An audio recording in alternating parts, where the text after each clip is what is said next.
एक माजी सैनिक यांचं सर्वप्रथम मी शब्दसुमनांनी स्वागत करतो. आज 6 ऑगस्ट 2026 म्हणजे आपले प्रदीप दादा पाटील यांनी जवळपास 24 वर्षे 1 महिन्याचा पडाव पार केलेला आहे. 10 मॅक आणि 20 मराठालाई अगदी आदर्श युनिट आणि या युनिटचं कोऑर्डिनेशन मी 2-3 कार्यक्रमांमध्ये बघितलं. फॅमिली परिवार या कार्यक्रमाला हजेरी लावतात म्हणून दादांच्या नावांनी जोरदार टाळ्या होऊन जाऊ. रूपरेषा कार्यक्रमाची आता आपण स्टेशन पासून तर इथपर्यंत सर्वांनी या सैनिकाच्या कार्यक्रमाला उपस्थिती लावून अगदी देशभक्तिमय वातावरणात आपण इथपर्यंत आलेलो आहोत. निश्चित रूपी प्रदीप दादांचं जे 24 वर्षांचं बलिदान या भारत मातेसाठी अगदी अतुलनीय आहे. निश्चित रूपी आलेले सर्व मान्यवर तात्यासाहेब विकास देवरे पाटील असतील, आमचे माजी सभापती पंचायत समिती आमचे आबासाहेब असतील, आबासाहेब पाटील, पत्रकार आबासाहेब आणि सर्व तोला मोलाची मंडळी, प्रत्येकाचा आदरातिथ्य आणि प्रत्येकाचं नाव घेतलं अनिवार्य आहे. पण मी सर्वांना अगदी मनभावक आमच्या सैनिकांच्या वतीने बिलकुल आदरातिथ्य करतो, शब्दसुमनांनी स्वागत करतो. आज खऱ्या अर्थाने जरी प्रदीप सर 24 वर्षे 1 महिना भारतीय थल सेनेतनं 10 मॅक 20 मराठा हिमात जर करून आले असतील तर मला सांगा संपूर्ण जवानी आणि 24 वर्ष त्या भारत मातेला समर्पित केलेले आहे. आणि सैन्यामध्ये जाणारा कोण आहे तो फक्त शेतकऱ्याचा मुलगा आहे. आज या शेतकरी कुटुंबातल्या मुलाने त्या पाटील परिवाराचा झेंडा त्या दिल्ली पासून तर गल्ली पर्यंत आणि काश्मीर पासून तर कन्याकुमारी पर्यंत लावलेला आहे. आज 24 वर्षाचं बलिदान. तुम्ही मला सांगा, जर तुम्ही 2 दिवस परिवार सोडून गावी गेलात तर मी सांगतो की आपल्याला वाटतं मी माझ्या परिवारात केव्हा जाईल. आणि 6 महिने फक्त परिवाराचा फोटो बघून जगणारा हा परिवार आणि सैनिक सीमेवर असतो. 6 महिने फक्त माय बाप पत्नी मुलांचा फोटो बघून जगतो.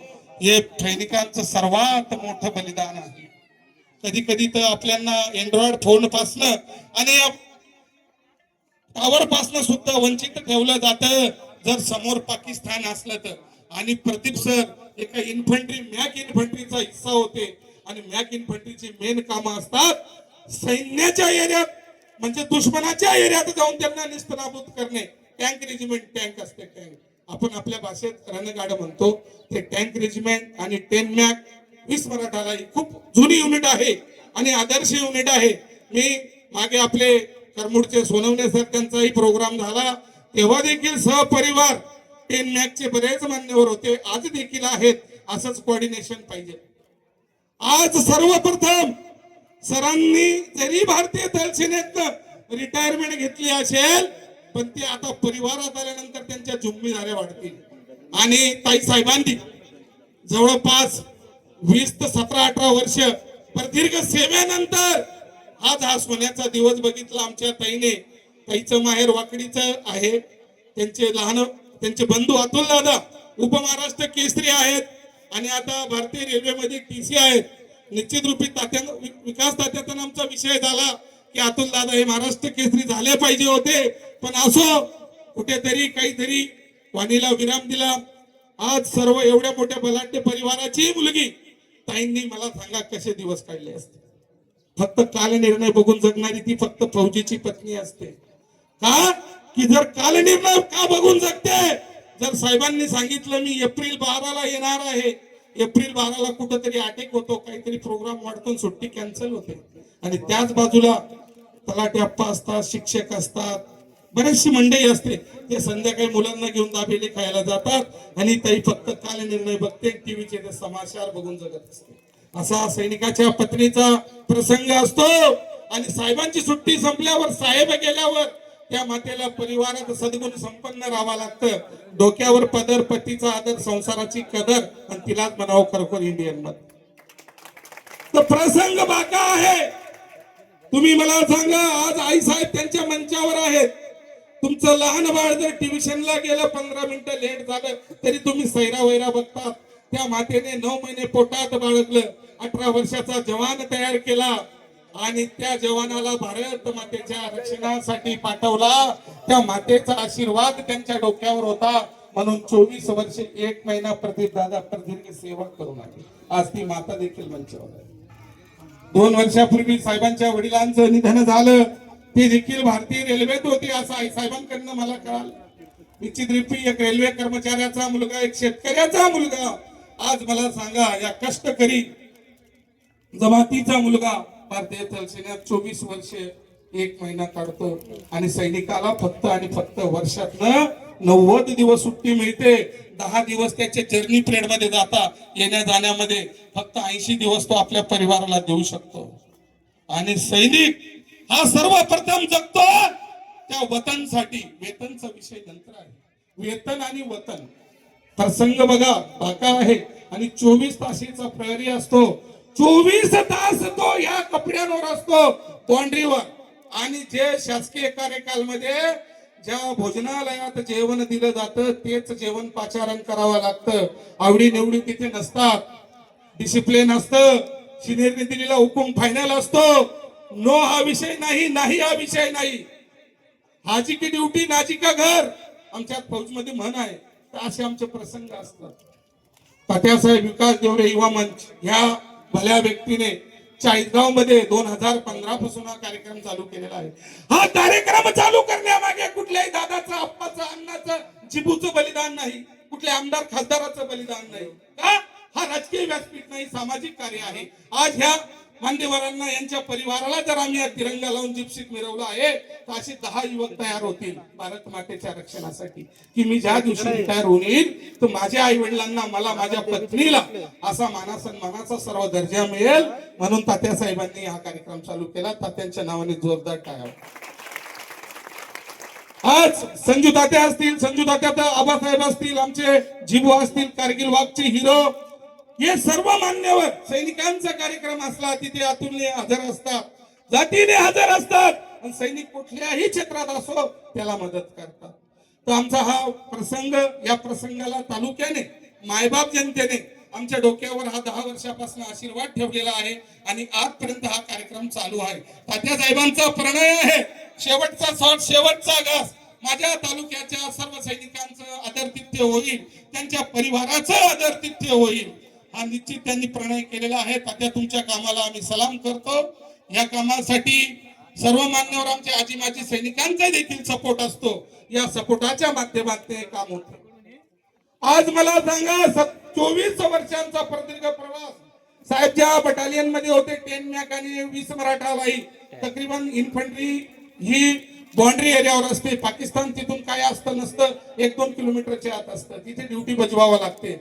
आणि कधी कधी तुम्हाला सांगतो असे दिवस निघतात. लेह लद्दाख काश्मीर आणि सियाचीन मध्ये हा सूरज देवता 1-1 महिने बघायला मिळत नाही. ड्युटी खतम झाल्यावर आपल्या पायामध्ये जे रक्त सर्क्युलेशन असतं त्याचा बर्फ बनतो. आणि ड्युटी संपल्यावर गरम पाण्यात चहापत्ती टाकून ते गरम पाणी गरम करून मग ते पाय शेकावं लागतात. तेव्हा झोप येते, नाही तर झोप सुद्धा येत नाही. आणि जर अचानक तसेच्या तसे पाय त्याने कुठल्या तरी अग्नीजवळ घेऊन शेकले तर चिलबिलन नावाची बिमारी होते आणि तो पाय कापावा लागतो. आपल्या एका जवानाने, वाकडीच्या जवानाने या प्रसंगात आपलं बलिदान दिलेलं आहे. अमित पाटील साहेब एक योद्धा, एक बलशाली माणूस. फक्त असा प्रसंग बर्फामध्ये, आणि दरवर्षी असे प्रसंग घडतात. तर सैनिक हा सीमेवर ज्यावेळेस जातो, ज्या वेळेस आपल्या परिवाराची आठवण येते तो रडू सुद्धा शकत नाही. रडायला लागलो तर तुम्हाला मनासारखी नाही, बाटूंनी जीव वगैरे बरं का नोकरी करायला, पण मग त्याला परिवाराची आठवण येते. 12 महिन्याचे 12 सण असतात. आपण दर सणाला गोड धोड काय असेल नसेल ते करून खातो, पण सैनिकाच्या नशिबात ते नसतं. सैनिकाच्या नशिबात जे शासकीय प्रोटोकॉल मध्ये मिळालं ते मिळालं. नाहीतर कधी कधी 3 दिवसाची LRP जाते वरती, मागे पिट्टू झोला AK-47, खाली DMS बूट, चिता वर्दी, मागे बुलेट प्रूफ प्रेप, मागे बुलेट प्रूफ प्रेप, आणि ती घेऊन 3-3 दिवस स्वतः ड्राय राशन स्वतः बनवून खायचं. असा देखील प्रसंग असतो.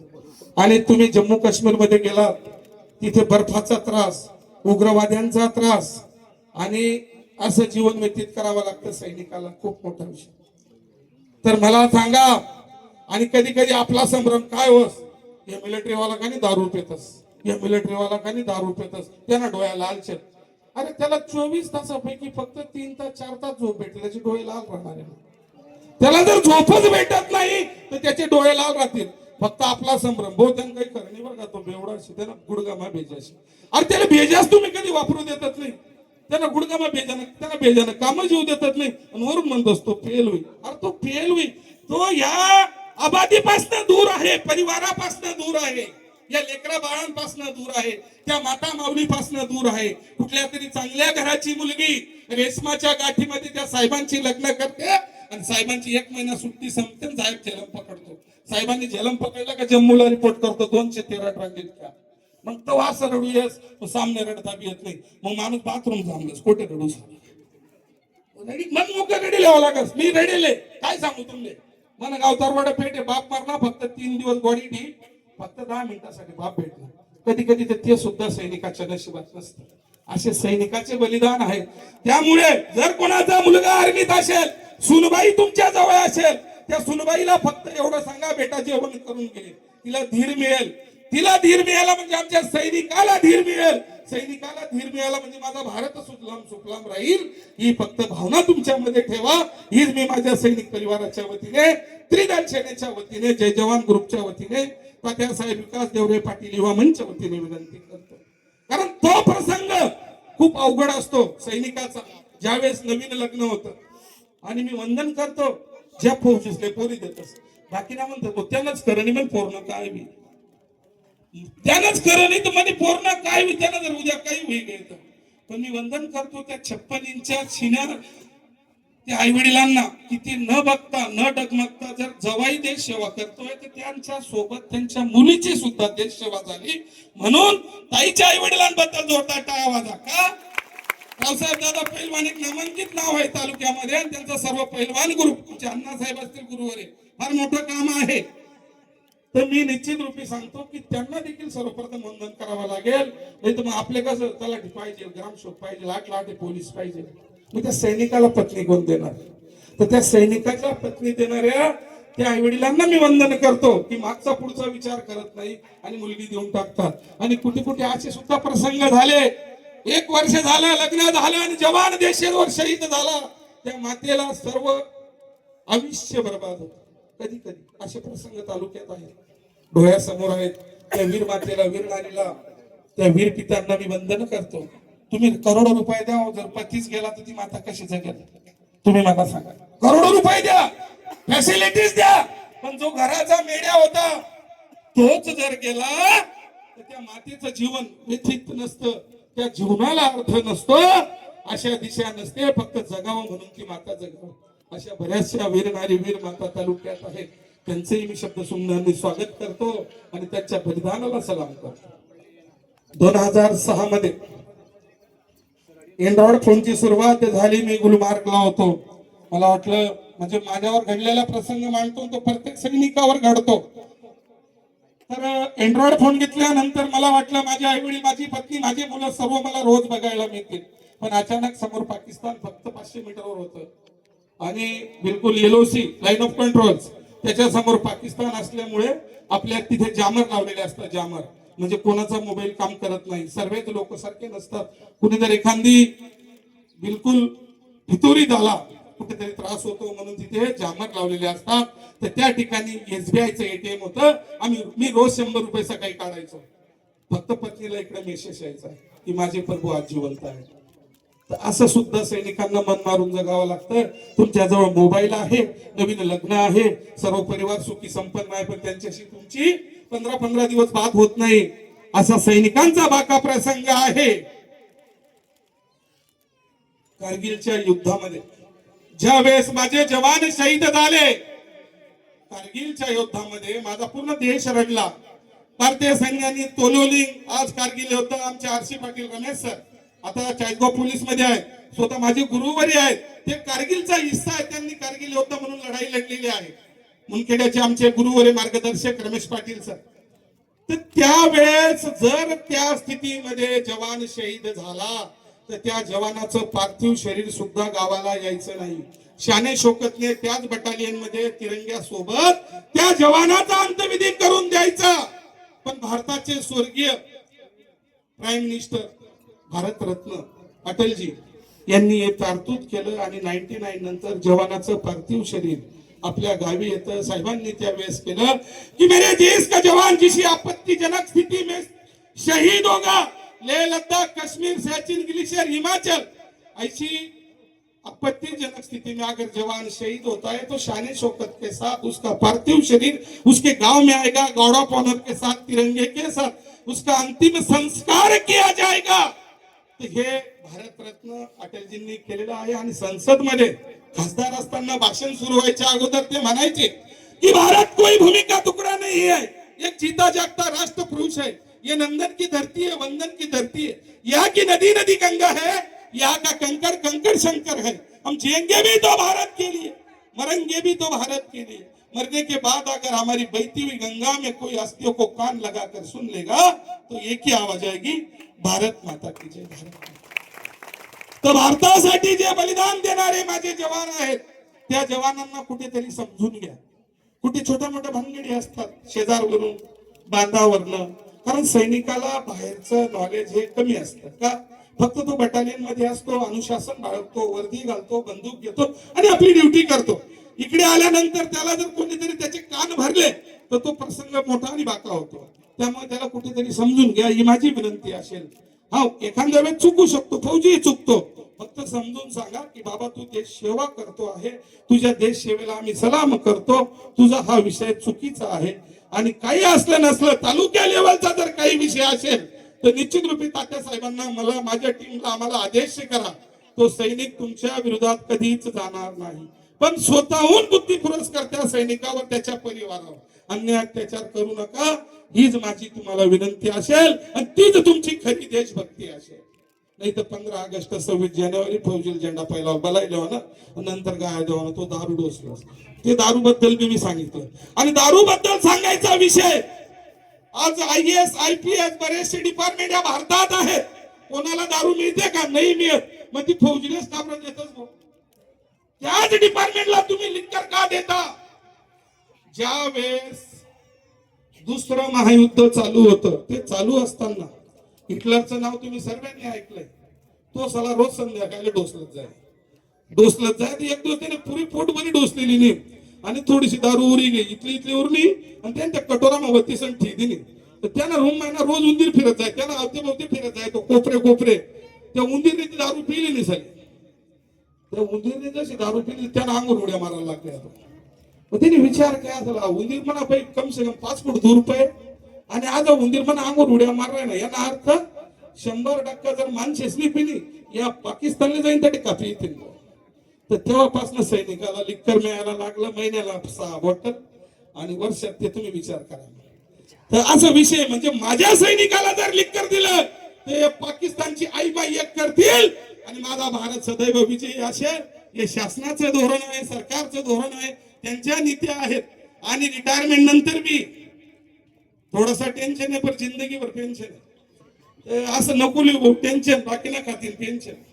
तर आमच्या सैनिकांच्या बऱ्याचशा गोष्टी आहेत. आज माझे वंदन सुरेश सर असतील, आमचे चव्हाण सर असतील, सर्व प्रदीप सर असतील, टेनमॅकचे किरण दादा असतील, बरीचशी मंडळी आहे. सैनिकाचा कार्यक्रम आहे, आगळा वेगळा कार्यक्रम असतो.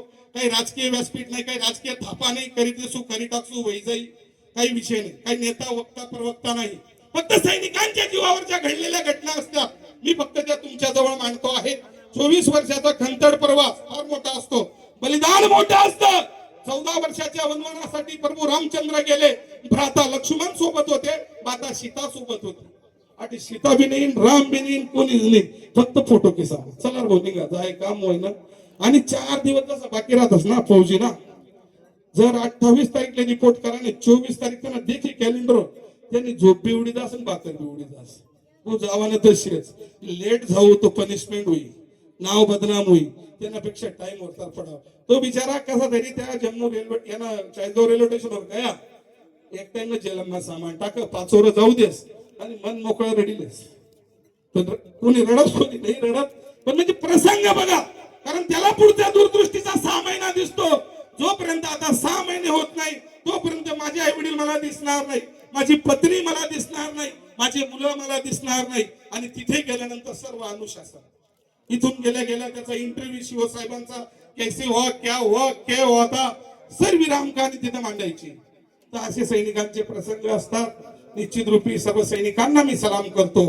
प्रसंगाभावी माझ्या नंतरही काही वक्त्यांना बोलायचं आहे, पण मी सैनिकांशी घडलेल्या घटना आणि या 24 वर्षाचा अनुभव फक्त एका अर्धा तासात तुमच्या जवळ मांडतोय. आणि साहेबांबद्दल तुम्हाला सांगितलंच, ते मराठालाही 10 मॅकचे जवान आहेत. एमएससीपी नायक सुविधा म्हणजे 1 स्टार लागतो.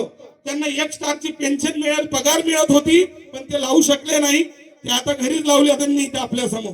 तर ते आपल्या समोर एमएससीपी नायक सुविधा म्हणजे 1 स्टार. आपल्याकडचे सब इन्स्पेक्टर आमचे बाबासाहेब पगारे आहेत, त्यांना माहिती. पोलीस खात्यात बाबासाहेब आहेत, रमेश सर आहेत. 1 स्टार म्हणजे सब इन्स्पेक्टर. आमच्या आर्मीचा जेसीओ ज्युनियर कमिशन ऑफिसर हे रँक त्यांना प्रदान झालेली आहे. डॉक्युमेंटली तेज असेल त्यांना त्या रँक बद्दल जोरदार टाळ्या वाजा, म्हणजे ते सल्यूट अधिकारी आहेत कागदोपत्री. तर निश्चित रूपी प्रदीप सर एमएससीबी नायक सुविधा आज तुम्ही आहेत. चांगल्या प्रकारची तुम्हाला पेन्शन मिळेल. तुमचं आरोग्य धनधान्य लक्ष्मी अगदी अबाधित असो असं मी प्रभू चरणी तुमच्या कुलस्वामिनी आई तुळजा भवानी चरणी प्रार्थना करतो. आणि एक सैनिकावर दृष्टांत सांगतो आणि थांबतो. एक आटपाट गाव असते. आटपाट म्हणजे एक आदर्श गाव असते आणि त्या गावामध्ये खूप सुख समाधान, टायकरी मायकरी वारकरी संप्रदाय अगदी घोडी गुलामीने नांदत असतात. आणि गावाच्या बाजूला एका झाडावर, पिंपळाच्या झाडावर 4 कावळ्यांनी एक चिमणी जात असते. आणि मेचा महिना असतो. मेचा अचानक त्या गावाला आग लागते. आग लागल्यानंतर जनजीवन अस्ताव्यस्त होतं. प्राणी पळतात, माणसं सुटतात. काय करायचं नाही करायचं. आज एवढं मोठं संकट या माझ्या आदर्श गावावर आलं, पण आग लागलेली असते. उन्हाचे दिवस असतात. तुम्हाला माहिती मेम आपल्याकडे किती गरमी असते. तर ते 4 कावळे विचार करतात की आपला दाना पाणीनं काय गावमध्ये आपले 2 घास भेटे, 2 थेंब पाणी पिवायला भेटे. पण मग ते हसतात आणि विचार करतात जे होईल ते खायचे. तो छोटासा जीव चिवताई आपल्या चोचीमध्ये पाणी घेते, आगेवर टाकते. चोचीमध्ये पाणी घेते, आगेवर टाकते. मग ते 4 कावळे तिला असतात. चिवताई तू वेडी का खुळी, तुझ्या एका थेंबाने आग भिजणार नाही. चिवताई त्यांना प्रत्युत्तर म्हणते की दादा मला देखील माहिती आहे माझ्या एका थेंबाने आग विझणार नाही, पण ज्या दिवशी या गावाचा इतिहास लिहिला जाईल त्या दिवशी माझं नाव आग विझवण्यात असेल आणि तुमचं नाव आग हसण्यात असेल. म्हणजे सांगण्याचा प्रश्न, चिवताईला माहिती आहे माझ्या एका थेंबाने आग विझणार नाही, पण माझं भविष्यात जेव्हा इतिहास लिहिला जाईल इतिहास सांगेल की चिवताईने आग विझवण्याचे प्रयत्न केले आणि या 4 कावड्यांनी फक्त हसायची सुरुवात केली. म्हणून मी सांगतो सैनिक जे काम करतो ते कधी कोणाला दाखवत नाही. एकदम अनुशासन मध्ये करतो, प्रोटोकॉल मध्ये करतो, रिस्पेक्टेड व्यक्तिमत्व सैनिक असतो. तसं त्या दृष्टांतशी सैनिकांची तुलना करतो. असो एवढ्या वेळ शांततेचा आशीर्वाद माझ्या माता भगिनींनी आलेले माझे मान्यवर सिनियर, सर्व माझ्यापेक्षा बरेचसे सिनियर मंडळी इथे आलेले असेल, आमचे माजी सैनिक, यांच्या आशीर्वादाला मी एवढा वेळ बोलू शकलो. आयोजकांनी मला मंच अवेलेबल करून दिला. सर्व तोलामोलाचे मान्यवर, माझे गुरुवर्य मार्गदर्शक सैनिक सम्राट तात्यासाहेब विकास पाटील देवरे आणि आमचे कारगिल वाघचे कारगिल हिरो आमचे निकमजीबू यांच्या मार्गदर्शनाखाली पुढे देखील असाच अतुलनीय अखंड कार्यक्रम चालू राहील. आलेल्या सर्व मान्यवरांचं, 10 मॅकचा सर्व परिवार यांचं परत पुनश्च शब्दसुमनांनी स्वागत करतो. साहेबांना, साहेबांच्या परिवाराला पुढील वाटचालीसाठी शुभेच्छा देतो. थांबतो. भारत माता की वंदे, जय जवान. धन्यवाद. पुढील मनोगत